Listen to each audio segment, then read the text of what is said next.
Gajwel Pragnapur municipal పరిధిలోని 6వ వార్డులో రహమత్ నగర్ నుండి బాలాజీ థియేటర్ వెనుక నుండి తూప్రాన్ రోడ్డు వరకు డ్రై డే కార్యక్రమంలో భాగంగా ఇంటింటికి వ్యక్తిగత శుభ్రతతో పాటు పరిసరాల పరిశుభ్రతపై దోమల పట్ల వచ్చే వ్యాధుల పట్ల అవగాహన కల్పించారు. వర్షాకాలంలో ఎక్కువగా వచ్చే సీజనల్ వ్యాధులు malaria, typhoid, dengue, chikungunya, filaria ప్రబలే అవకాశం ఉంది కాబట్టి ప్రజలందరూ అప్రమత్తంగా ఉండాలని గజ్వేల్ ప్రజ్ఞాపూర్ మున్సిపాలిటీ బబ్బూరి రజిత 6వ వార్డు కౌన్సిలర్ తెలిపారు.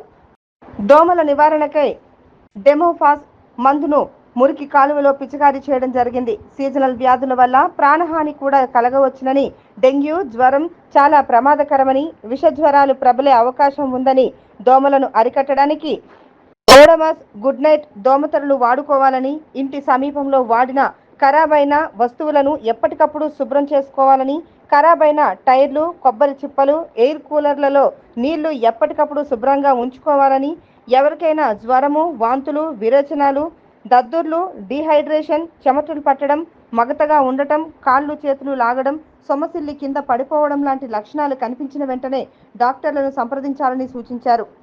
లేవలేని పరిస్థితిలో ఉంటే 104 లేదా 100 నంబర్కు ఫోన్ చేయాలని, లేదా ఏ రాత్రైనా నన్ను సంప్రదించవచ్చునని, లేదా మున్సిపల్ సిబ్బందికి మన వార్డు గ్రూపులో సమాచారాన్ని అందించాలని బబ్బూరి రజిత 6వ వార్డు కౌన్సిలర్ తెలిపారు. ఈ కార్యక్రమంలో గజ్వేల్ డివిజన్ ఏపీ డెమిక్ సెల్ సభ్యులు దేవసాని, వాసుదేవ్, డి నాగరాజు, కె దుర్గాగౌడ్, ఎన్ రమేష్, ఫీల్డ్ వర్కర్, ఆశా వర్కర్లు అమృత, పద్మ, భావన పాల్గొన్నారు.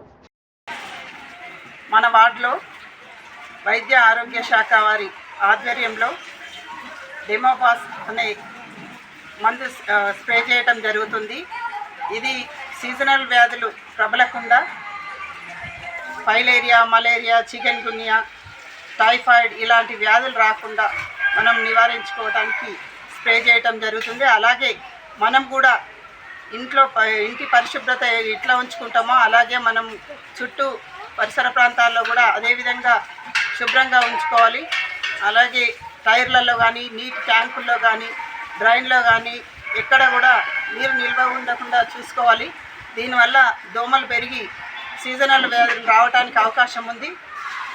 దాని గురించి మనము శుభ్రంగా ఉంచుకొని క్లీన్గా ఉండి మనం వ్యాధులను అరికట్టాలని తెలియజేస్తూ, అలాగే ఆరోగ్య శాఖ వాళ్ళకి కూడా ముఖ్యంగా అందరికీ అన్ని వార్డులలో తిరిగి మనకి చేస్తున్న సేవకి కృతజ్ఞత తెలియజేస్తాం.